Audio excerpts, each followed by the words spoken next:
This is WRUU-LP, Savannah, Georgia, 107.5 FM, WRUU.org.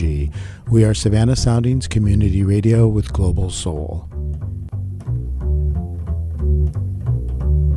Savannah Lexicon, and we appreciate you listening to us this morning. We are broadcasting and streaming live from the heart of Savannah's downtown historic district. Savannah Lexicon is a show designed to inform the listener about important social, political, and cultural issues that shape Savannah, as well as about opportunities to experience things in and around this beautiful city that might bring an added measure of grace and joy to your life. I will speak and do speak with representatives of the local government, social service organizations, cultural organizations, educational organizations, artists, writers, craftsmen and women, to purveyors of adventure, to most anyone who can help shed some light on how to live a well-informed, full life here in the most beautiful city in the nation, Savannah, Georgia. My trusty producer, Keith Baudry, and I are on air every Wednesday from 9 to 10 in the morning, and we surely do appreciate you for listening. This morning's show should be really good and jam-packed. I've got Kevin Klinkenberg. He's the executive director for the Savannah Development and Renewal Authority. Good morning, Kevin. How are you? Good morning. Thank you. Very good. So much to talk about, and I've already told Kevin that we'll have him back periodically because, you know, the question of development and renewal here in Savannah is such a big issue and sometimes a very controversial issue. So it is something that, that keeps developing along and along. So we'll definitely be having Kevin back. Today, I hope we can at least, Kevin, give a kind of a broad overview of some things, and maybe in subsequent visits we'll maybe dive a little deeper into particular projects or that sort of thing. But who knows? We'll see. We'll see how much time we've got today and what we can get into. So first off, let's just make sure everybody knows what the Savannah Development and Renewal Authority really is. The name is pretty self-explanatory, but still, tell us kind of about the organization and the mission, if you will, of the organization. Sure. Well, I mean, we often get confused. There's a whole alphabet soup of organizations in Savannah, and it's very easy to get confused about who does what and what their roles are. SDRA, which is sort of how I like to just shorten it and refer to it as, we were formed in 1992 by an act of the state legislature at the request of the city of Savannah. Okay. So back in the early 90s, for folks who were around, you would remember that Broughton Street and the core of downtown was kind of a shadow of its former self. Oh, yes. Yeah, absolutely. And, I was here at that point, and I do remember it. Yes. Lots of boarded up windows and all that sort of thing. The proverbial, you could shoot a cannon down the street and not hit anybody. And so really the city council and others were struggling at the time with what to do about it, how to sort of resurrect especially Broughton Street. And the council agreed to work with the state to create a development authority that would specifically focus on downtown and renewal and redevelopment for the core of downtown. So that's really why SDRI was originally created. The scope was pretty broad to really focus on everything in sort of the greater downtown area, and especially to work with small businesses and residents to plan, work in development and promotions for essentially anything that would move the needle to help redevelopment in downtown. Okay. So that's kind of the basic mission. We have our own board of directors. We have a 25-person board of directors that is appointed by the mayor and aldermen of the city of Savannah. Okay. And we are largely funded by the city of Savannah. Okay. So that's kind of our basic structure. Occasionally people confuse us with SEDA, which is Savannah Economic Development Authority. Right. It's understandable because the acronyms are very similar, Mm-hmm. but the work is very different. SEDA really focuses much more on regional economic development, bringing in big employers, international business, and that sort of thing. And we tend to focus just in the larger downtown area on smaller business and key corridors and neighborhoods. Okay. Now, let me just clarify a few things and make sure about a few things. Number one, you are or are not separate from, as it were, the city of Savannah. We are separate. You are a separate entity, so Yes. you're not part of the governmental. It's a funny, it's funny. It's one of those things. How technical do you want to get? Right. So technically, we are separate, but the reality is we work very closely with the city. Absolutely. We're partners in doing all of this together. Right. And we have some ability to do projects and programs a little more flexibly because we're an independent authority. Right. But we do that really in partnership with city leadership. Okay, but that is a distinction that merits, noting, and it does have some ramifications. Right. Let me also just make sure,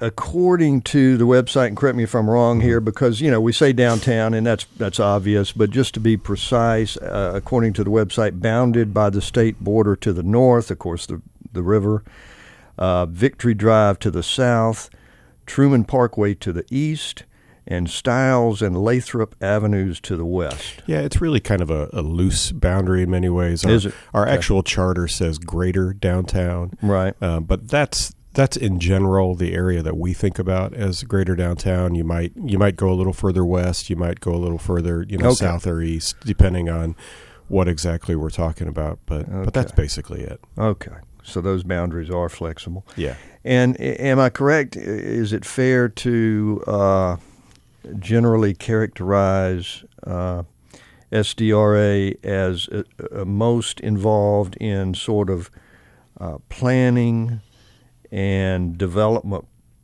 planning and projects and recommendations to the city? I think that's pretty fair to say.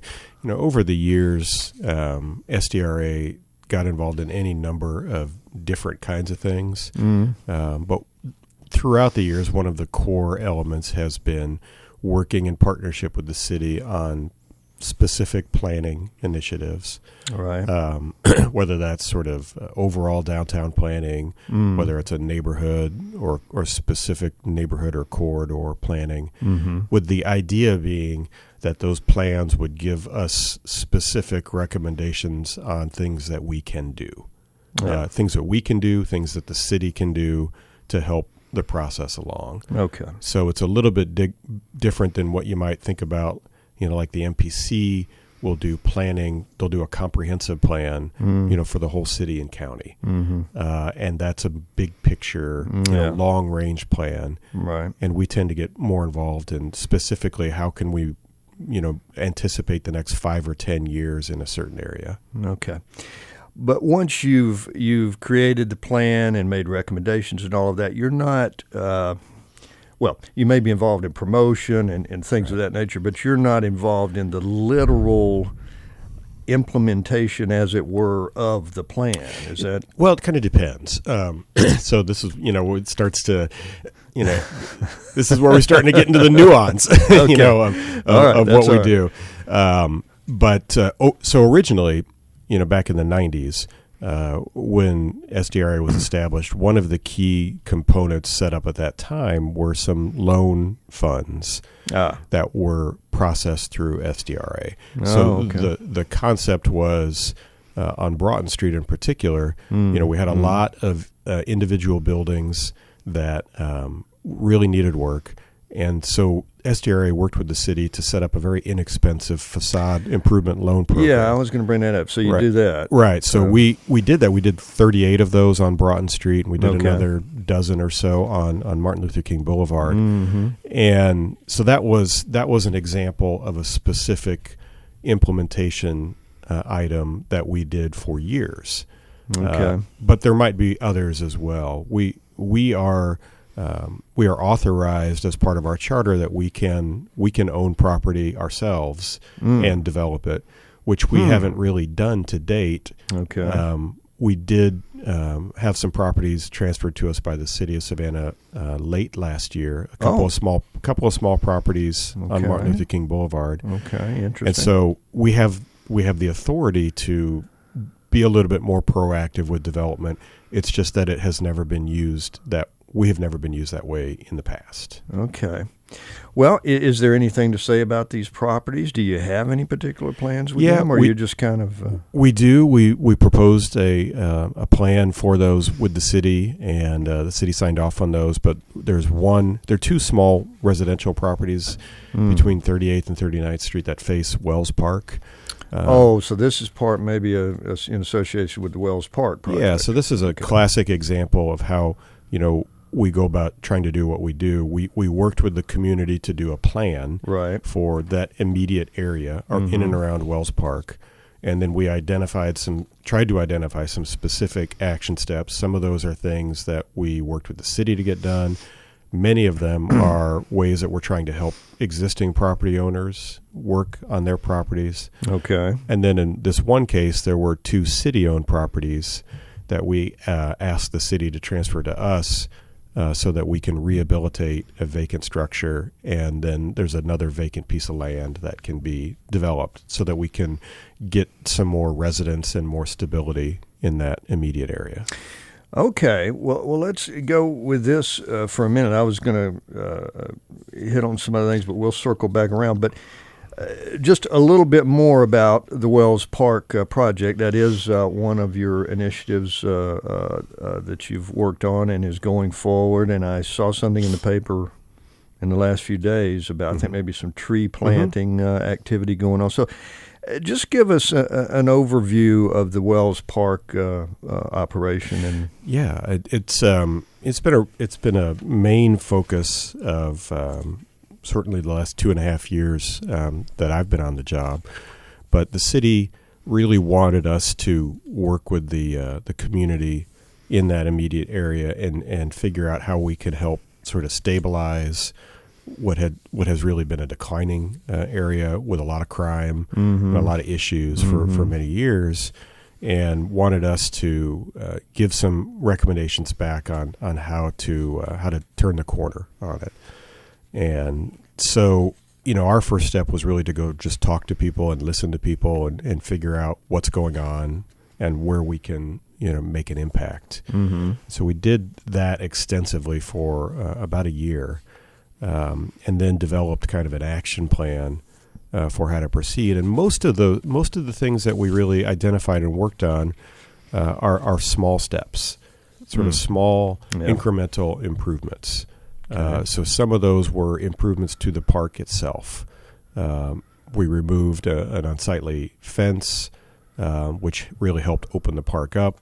We've been working with the Park and Tree Department to beautify it more. We've been working with the police department to have more regular sort of routine patrolling in the area. Okay, yeah. And then we've been working with property owners around it to help begin to beautify the streets and find ways to improve some of the properties that have really become dilapidated. And so I think we're starting to turn a corner. We've had a couple of new businesses come in that I think have done really well. Good. And all of those things like the tree planting efforts and the cleanups, those all, when you add them up, they really do make a difference. Oh, they do. They do. Yeah, in and of themselves, they seem like small things and maybe like they're not important, but the accumulation of those kind of things over time really begins to change people's mindset and attitude about a neighborhood. I agree completely. It makes a big difference. It just, works on a subconscious level to make you feel more proud, if you will, of a particular area or something like that. So, yeah, I understand that. Now, I know at one point in the evolution of this thing, there were like 3 different concepts moving forward. Did you pick one particular one? You designated ABC at the time. Yeah, more or less. Yeah, when we initially went went through the planning process, we wanted to present some fairly different options to the community about, what kind of future do you see? Yeah. Or at least, for the next 10 or 20 years, what future do you envision? So we always try to present a range of possibilities. And then when we have some consensus on it, then it's easier to identify, okay, now that we know this is where we'd like to head, let's do X, Y, and Z.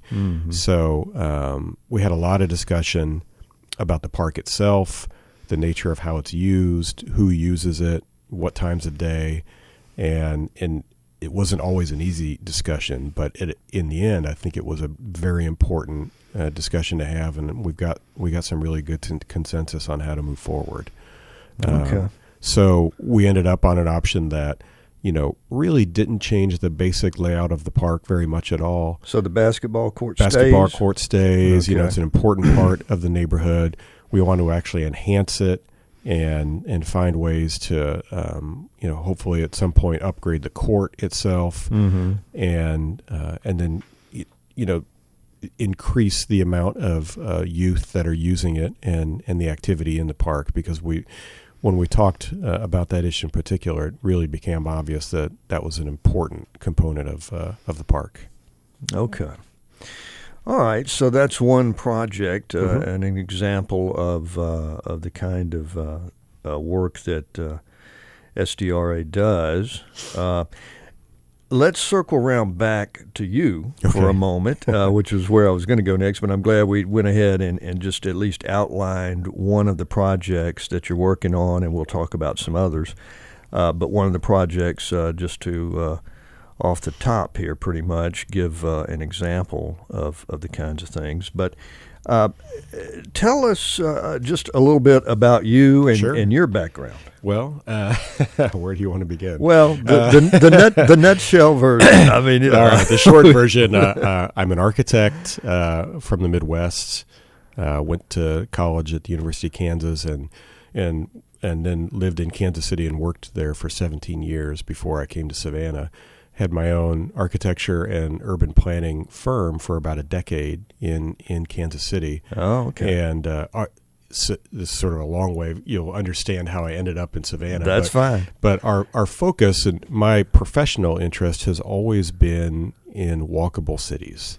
I just ever since I think I was a kid and then going through college, I just kind of knew and felt like that was what I was really interested in, what I loved, what I had a passion for, and I wanted to figure out how to work more in the world to help do more of that. So cities like Savannah, I would just say, why aren't we doing more cities like this? Because this is kidding. Amazing. This is an absolutely eminently walkable city. It's great. And so, that sort of, I followed that path professionally and then worked, as I said, with numbers of clients over the years who were either developers or not-for-profits or cities who were trying to facilitate doing that exact thing. And did that for a long time, did some work nearby here in South Carolina, and then when the recession hit and really just kind of knocked a hole in everybody in the architecture business.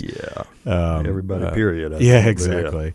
I actually at that time just kind of picked up and moved to Savannah because I had been here a number of times. I really had gradually fallen in love with the place. It's not hard to do. It's not hard to do at all. And so I thought I would come here for a little while and just live here for a bit and see how I liked it. And 6.5 years later, I'm still here. So, excellent. Well, we're glad you are. Well, thank you. 6.5 years. Okay, so you've been here long enough to you know the city for sure now. Yeah, I mean, nobody will ever confuse me with a native. Well, no, you don't have that much South in your mouth. No, I don't. I don't have the accent or anything. But that's okay. But yeah, it's given me a chance to get to know the city and I had a few years of doing work and volunteering and other things before I took this job with SDRA.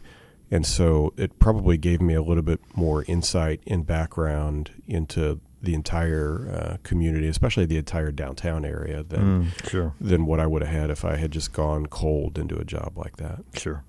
Absolutely. Okay. Good.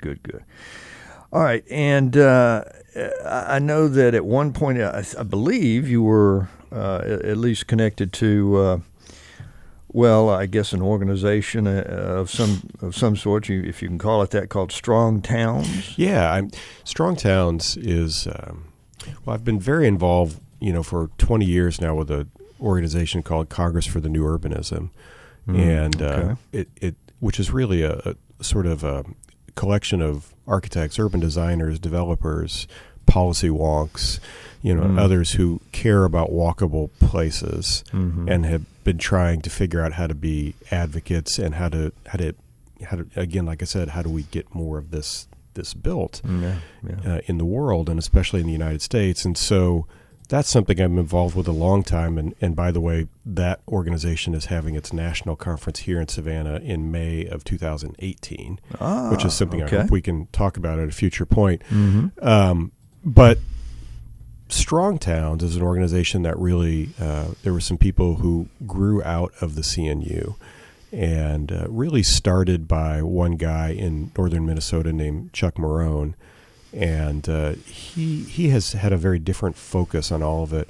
He started this not-for-profit organization, I think, 5 or 6 years ago. Okay. With the real focus on, the relationship between how we plan our cities and what it means to our city's economic bottom line. And so he's really developed a pretty compelling set of presentations and ideas. They have a tremendous website and blog. That's very, very active. And we actually brought him here as part of a speaker series last year. Now, I was going to ask you about that. Is there one this year? There will be, absolutely. The speaker series we helped to start along with Dickie Mopper, now with Engel and Volker Savannah. He's a longtime realtor and civic activist in Savannah. We worked closely with Dickie to start something called the Savannah Urbanism Series. Right. And the idea is a twice annual lecture that will bring in somebody from out of town with a high profile who can really help with the conversation about urban design, planning, and architecture in Savannah. Exactly, yeah. Yeah, so last year in February, we had Chuck Marone and Joe Minicozy come in to talk in a very compelling way about the economics of planning and why planning for a city like Savannah, why cities that are planned in this kind of walkable, compact, mixed-use manner, why they're so good for a city's bottom line, and why a lot of the planning that we've been doing for the last 50 or 60 years is really detrimental to a city's economic health. And then we had former Mayor Riley come in the fall, just after Hurricane Matthew came through, as part of that speaker series. And obviously, he's somebody that people know and have heard for years, but he just gives such a compelling presentation about the importance of beauty and design for cities. Yeah. So that's kind of indicative of the types and topics that we hope to keep doing. So nothing's definitely scheduled yet this year? Nothing scheduled yet, but we'll hopefully have some announcements soon. Okay, good deal. Savannah Urbanism Series. Right. If you're just joining us, I'm happy to have you here with Savannah Lexicon. And we are speaking with Kevin Klinkenberg, Executive Director of Savannah Development and Renewal Authority, affectionately known as SDRA. And speaking about developmental issues in Savannah, I want to go ahead and just give the internet addresses for several things involving all this. Number one is just, SDRA.net for the organization. And then, Kevin, you have your own site, www.kevinklinkenberg.com. You're on LinkedIn as well, of course. And then folks who wanting to look at some of the projects that are, that have been planned and are either in process already or just on the planning boards at this point, of course, www.savannahgeorgia.gov. There's a community drop-down box, and on the left-hand column of that page, you will find links to various things like the Arena and Canal District, reclaiming Old West Broad, and I think maybe the Wells Park is probably there and all of that. So there is, and believe me, there's some great information and studies, reports, and all that sort of thing at the Savannah, Georgia site, possibly some at SDRA too. So if you want to, this is important stuff. This is how your city, my city, our city is, going to develop, and including some of the very large developmental projects that hopefully we will be talking about a little bit today, are going. So it's all there for you to look at. There are also governmental meetings along that are open to the public regarding certain issues, and I encourage everybody to attend to those as well when and if they can. This is our city. We should be involved in it. We should be, at the very least, informed and aware about the things that are going on. So certainly encourage that sort of attention and involvement. Wayne, if I could just jump in, the MPC also has a very good website. Yeah. I think it's thempc.org. I believe it's either .org or .com. I think it's .org. And they also have a number of plans and projects they're on their website, and they have a really good running list of the regular agendas for Planning Commission and Historic Border Review and all that. So good information on their site as well. Excellent. Okay, I'm glad you brought that up.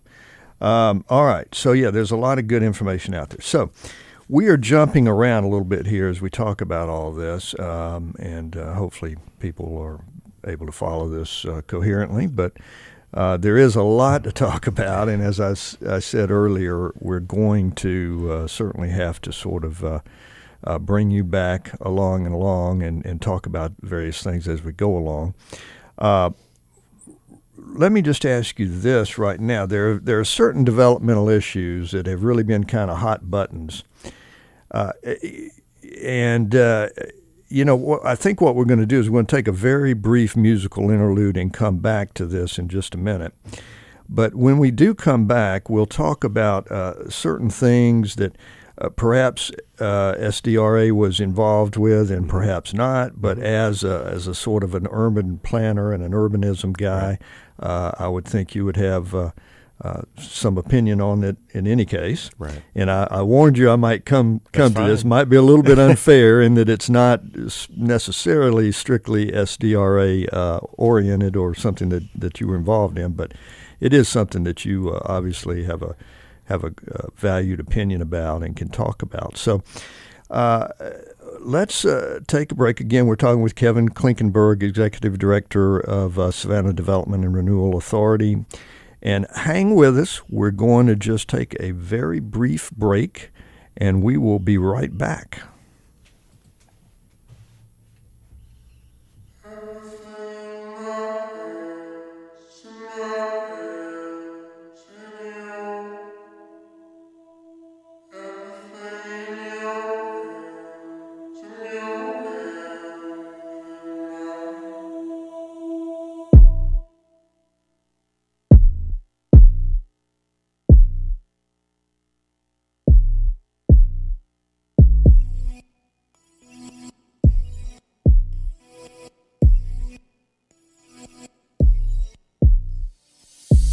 Everything in my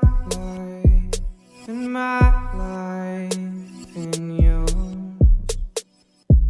Everything in your life, in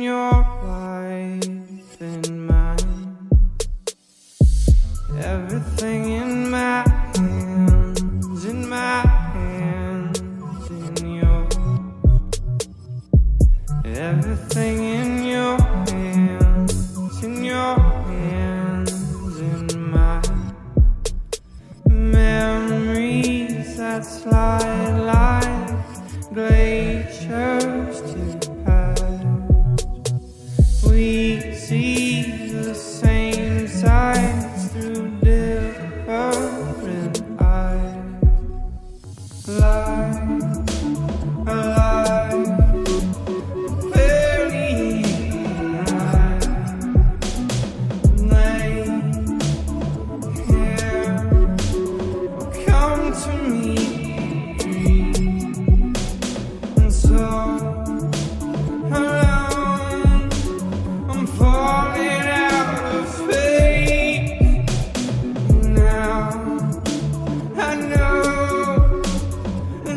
destiny won't wait.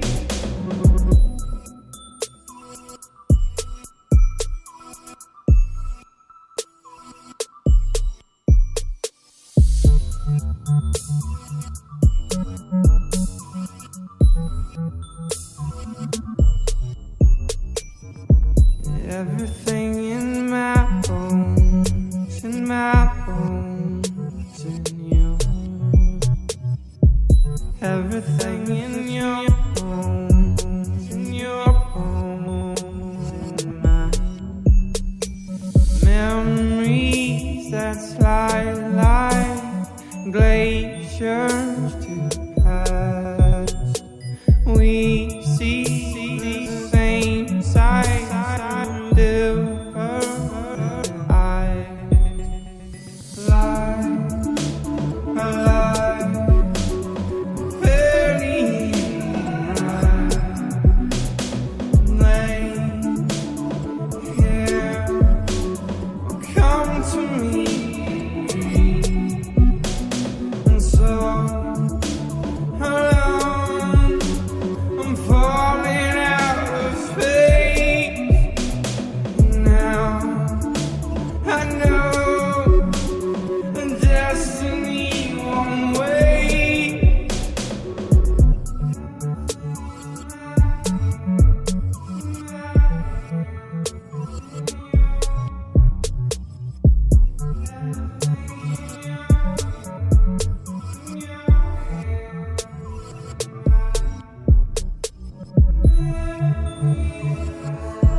Hi, I'm Wayne Waters, and I host Savannah Lexicon on WRUULP 107.5 FM every Wednesday from 9 to 10.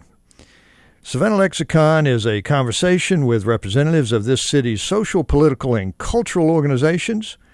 Give it a listen every Wednesday morning, 9 to 10, here on WRUULP 107.5 FM. All right, and this is me live here this morning as you're listening to Savannah Lexicon. I want to let you know that this portion of WRUULP Savannah Soundings programming is made possible by a grant from Kinkle Design, a multidisciplinary design studio offering a variety of design services in Savannah. More information available at kinkledesign.com or 912-373-6377. I also just wanted to take just a minute to indicate to you that there are certainly opportunities for corporate donations. And as a business, you enjoy our programming on WRUULP. So please support the station with a donation. Let your customers, neighbors, and friends know that you share our vision of building a thriving community based on diverse, vibrant radio programming. As a business partner, our listeners will know that you support Savannah's only broad-based community radio station. Become a sponsor or underwriter, and to check out the levels of corporate sponsorship and to donate, go to www.wruu.org/corporate. Again, to check out the levels of corporate sponsorship and to donate, go to www.wruu.org/corporate. Thank you for listening to and supporting WRUULP.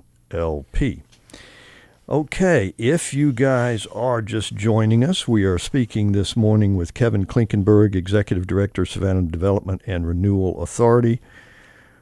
We are talking about various issues involved with development projects in the city and how those are going. And Kevin, I did want to touch. We've talked about the organization and at least one of the major projects that you're involved in, which is have been involved in, which is the Wells Park project, and we're going to talk about some other things as well. But there has been recently some kind of hot button issues that have arisen in the area, some of which SDRA may have been involved with in some level and some not. But as a urban planner, you're certainly interested in all issues of this type. One thing is the issue of hotel development. Mm-hmm. And the idea that some people have that we're just building too many, we're allowing too many of these to be built, mm-hmm. and it's kind of getting a little oversaturated in the market, and too many buildings going up in certain places. Let me see, and correct me if I'm wrong on any of this as I'm trying to pull out from memory some of this, but the city council at one point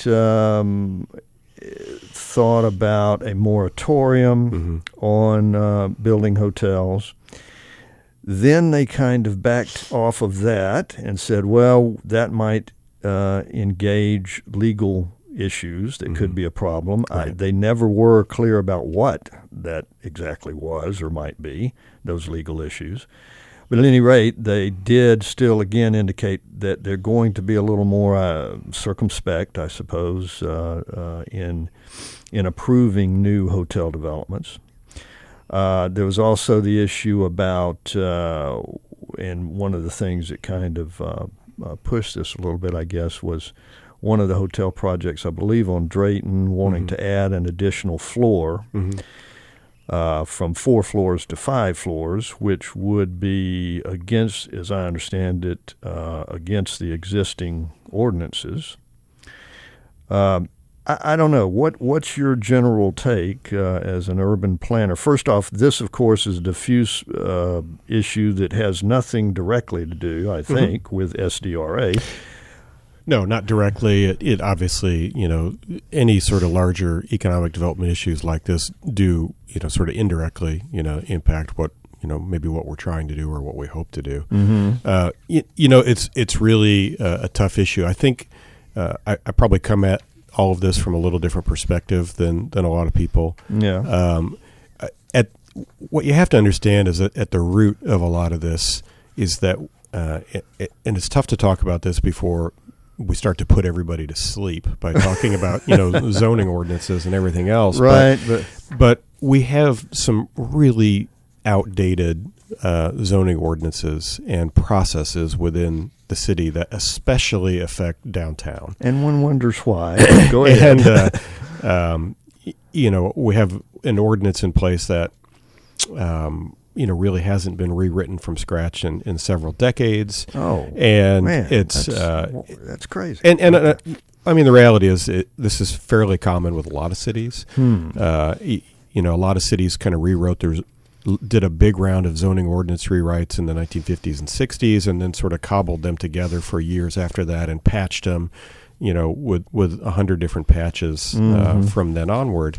And so Savannah is not unique in that sense, and there's been a nationwide trend to sort of redo and look at our ordinances.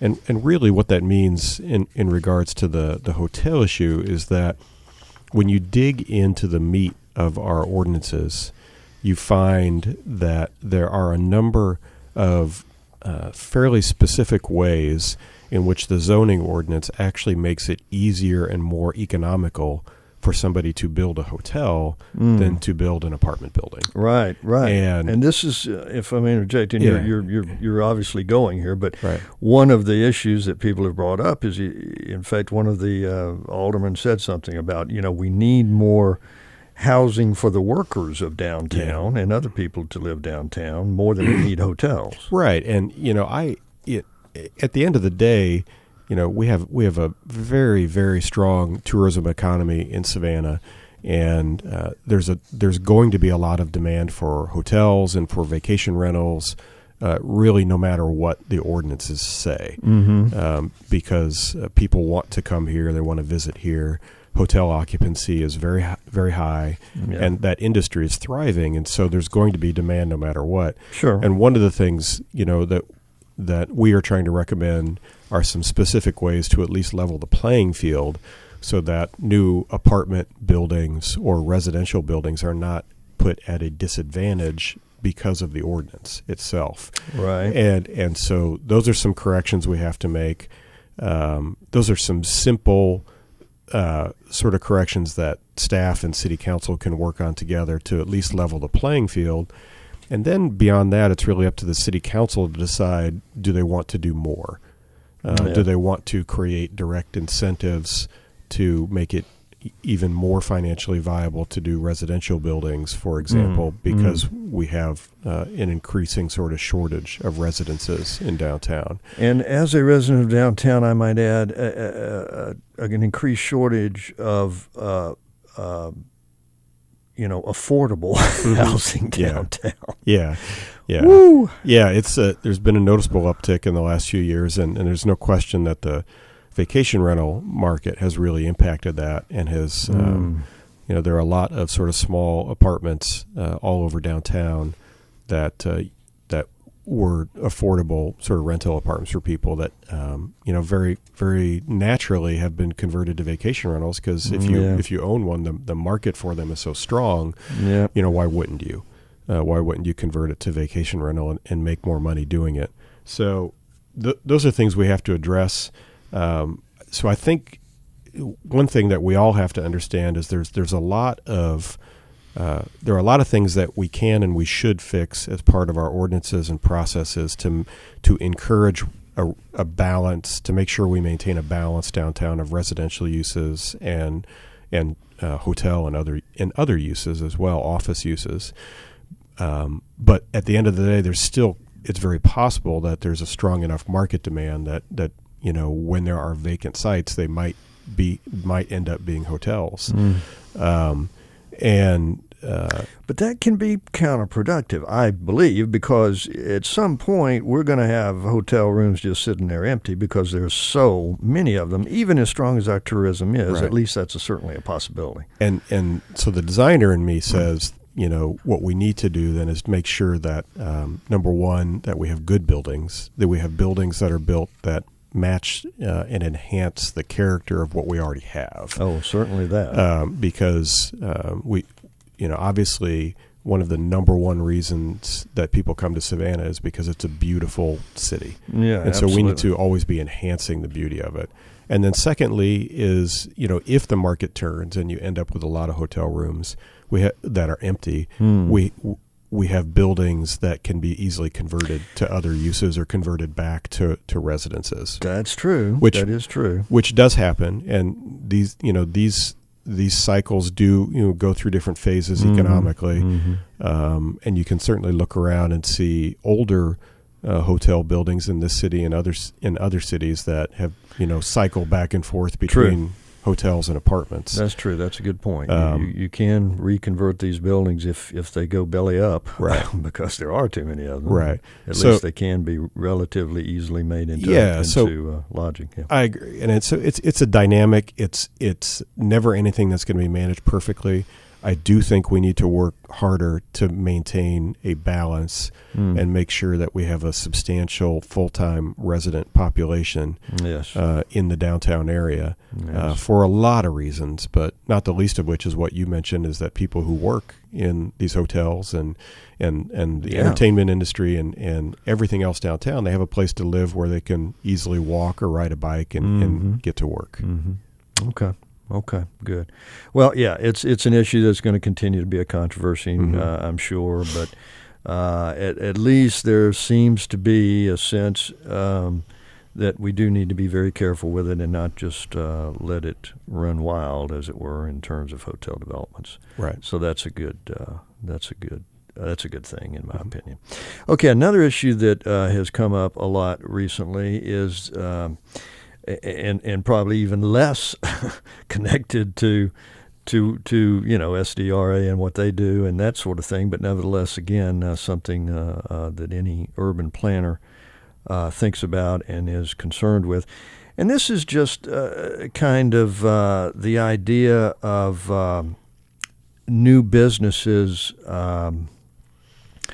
coming in, and particularly businesses like the Stage on Bay is one that has created a lot of attention here recently. The new music venue out on the west side, out West Bay, that's opening up, and to the best of my knowledge, they are still opening up. I don't know that they have I don't know whether they have the alcohol license or what. That was a sticking point because the person came in, and Charlie Schmidt is his name, and worked to rehabilitate an old warehouse there in what is, let's be honest, a rather, I hate to use the word blighted, but I don't know, that's what's coming to mind, to be honest with you, an area that's not thriving. How about that, at least? And then he went to get his alcohol license and had all of the proper paperwork and all of that, and they turned him down due to apparently community displeasure with that sort of business opening in that area. Somebody made the point, now this gets to an SDRA scenario. Jim Marekis, is that how you pronounce his name? I've never met him, but writes for Connect Savannah, made the point that the arena, for instance, if and when that goes through and comes to reality, will have a significantly larger degree, at least potentially, of sort of interfering or producing those kinds of results when it comes up. But he doesn't imagine that there's going to be any problem in city council with any kind of licensing or moving forward on that project because, of course, it has City of Savannah, behind it, so to speak. Anyway, so what about this for the small business person who follows all the laws, does everything, has all the licenses that they need, and then runs into something like this? And the problem here, of course, is that for this kind of business, an alcohol license is an absolute need. Yeah. I mean, he's not going to make it in the long run without an alcohol license. So I don't know. What are your thoughts on that? That's a whole smorgasbord of things, and we can't get into everything obviously with this. But I mean, just briefly, what do you think about all that? Well, there's the specific issue and then the general issue. Yeah. On the specific issue related to that project and that building, it's hard. It's difficult for me to speak to because we haven't been involved, and there's a little bit of the sort of he said, she said stuff that I just don't know enough about to speak intelligently to. And so it's difficult to know. I think there were some good points that Jim made, but it's we have a really troublesome process right now that he's very right about how do we balance the real needs of people who live in a neighborhood and want a certain future for it versus the very real rights of property owners and business owners who want to, who put a lot of money and investment into a business. Yeah. And we don't have a great process for navigating all of that right now. And the alcohol licensing process, I know there's been a lot of discussion about that. And City Council, I think, has talked a fair amount about can that be changed or whatever. But that's sort of outside our purview. Sure. The general issue, though, I do think it's important to touch upon this because there is a general issue related to that which we have been working extensively on, which is this notion that because we have this kind of convoluted set of ordinances and processes. And that's the issue. Right? Not just in West Savannah, but really all over the greater downtown area, that it does make it incredibly difficult for not just for small business owners, but for residents also to have any understanding or predictability of what can happen. Exactly, and that's the real issue. That's the heart of the issue. And so this is a big issue for us. Yeah. And we've actually been working with we won a grant last year with a group called the Project for Lean Urbanism. and they're affiliated with a couple of national foundations, and we are one of 4 pilot cities that they're working with to help really address this specific issue. And at the root of it is that, even when I started in the architecture profession in the early 90s, the code books that we worked with, whether it was building codes or zoning codes, they were complicated, but maybe they were like a half-inch thick. Right. And as time has gone on, now they're an inch thick or an inch and a half thick. Right. And, and you can, so whether we're talking about zoning or anything else, you can get into we can look at any specific item in a zoning ordinance or a building code, and it's very hard to argue with any regulation. Most of them are well-intended. Mm-hmm. They address something that's a real concern. And they're all there for a reason. Right. The problem is the accumulation of all of that over many years really does make it difficult for people to get started and to start a business, to start a hot dog stand, to start a food truck. There are just so many individual, tiny little things. To build a small building. And what that has really done, the biggest impact that has had has really frozen out or really harmed people at the entry level and small businesses. And that accumulation of processes really means that especially if you're starting a small business, you have to spend an awful lot of money out of pocket before you ever get to a place where you can have customers. Right. And that's a real problem. And so we're working to try to figure out what we can, what can we dial it back to, or can we pick a few specific areas where we can experiment and say we're going to have sort of a lighter amount, what we call sort of a pink zone, which really means lesser red tape, lighter red tape. Right. And how can we ease the burden a little bit and just see what happens? Sounds like a good idea to me. Yeah. So, and in many ways, that falls into the stage on Bay and falls a little bit related to that, but there is a process we have to go through to talk with residents and make sure there's a mutual understanding of what all that means. Okay, good. And that's something we'll talk about again, no doubt, as well. But yeah, it's not an easy issue. You're right. It's not an easy issue. But gosh, you got people who are trying to sink money and into particularly an area that's not doing well. We don't. I think it's a good idea. We don't want to make it quite so difficult for them to do that, and that gets into the whole issue, as you say. All right. Before we do run out of time, I do want to get to certain issues that are, or certain projects really that are certainly SDRA connected. And one thing I heard Mayor DeLoach when he was making a statement at the groundbreaking of the Kessler, power plant district hotel project there. That's not the precise name, but you know what I'm talking about. And where he was saying something, and I'm not sure I've got this precisely right. I'm working off of memory here, but he said something to the effect that in a few years, a quarter of the downtown, I think he said a quarter, if I remember correctly, will be west of MLK. That's an astonishing thing. That was an astonishing thing to hear to me.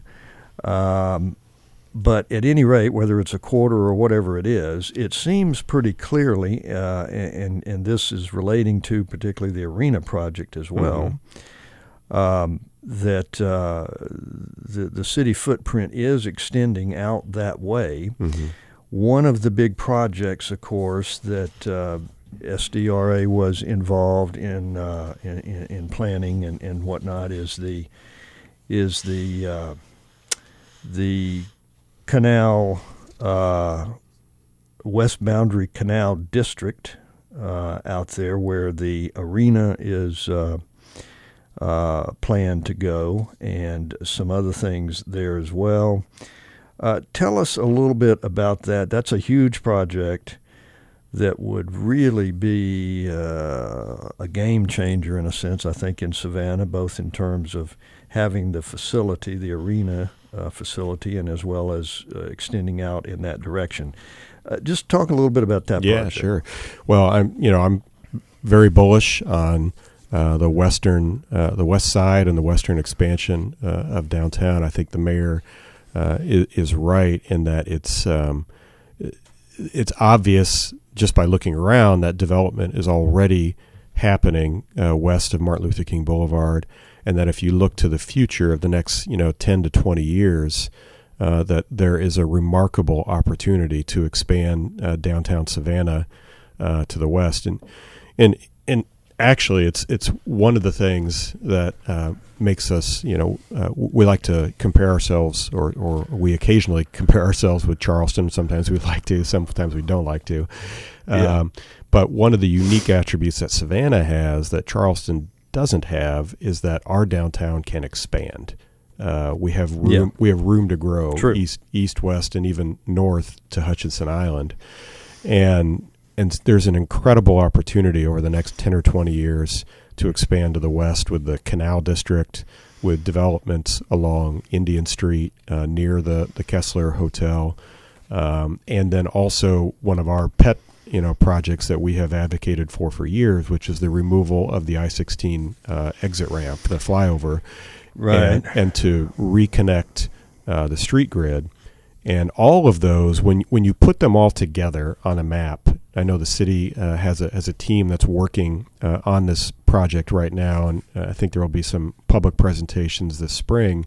But when you put all that together on a map and look at what the possibilities are, it's really an incredible link between the historic district and the neighborhoods of Carver Village and West Savannah, and a historic opportunity to kind of link all those together with new public spaces, with new development, especially a lot of new housing and mixed use development. Yeah, and especially the trails and the public space that can be built along the canals will provide something that Savannah does not have today, and which are some. It won't be like the Beltline in Atlanta. It's not going to be that that kind of dramatic change, but it will be something that we just don't see very much of now. So I think in general, yes, as you look to the next 10 or 20 years, you're going to see a remarkable amount of development that continues west of Martin Luther King Boulevard. Okay. All right, good. We are getting just about to the end of it. As I say, we're going to have Kevin back because there's so much to talk about. I did want to take a few minutes real quick to mention a few things. Number one is that next week here on the show, we're going to go from some various serious topics that we've been dealing with today to a fun show. We're going to have the entire hour with the Velvet Caravan. If you guys know the band, hopefully they'll come in and play with some music a little bit and give us that. I also wanted to mention that several things. Super Museum is Sunday. Free admission to all of the museums in town. First Friday Art March is this Friday, 6 to 9 p.m. Art Rise Savannah, 2427 DeSoto Avenue. That's, of course, free. Free dental cleanings and treatment for children's ages 3 to 18. This is great. This is Friday, February 3rd, 9 a.m. to 3 p.m., Savannah Technical College. So if you have some children and have limited means, limited funds for their care, their dental care, that's a good opportunity for you. Okay, we got to go. Upcoming now on WRUU-LP Savannah, Georgia, 107.5 FM, WRUU.org. We are Savannah Soundings Community Radio with Global Soul. Coming up now is listen out for Savannah Lexicon next Wednesday, 9 o'clock, and we will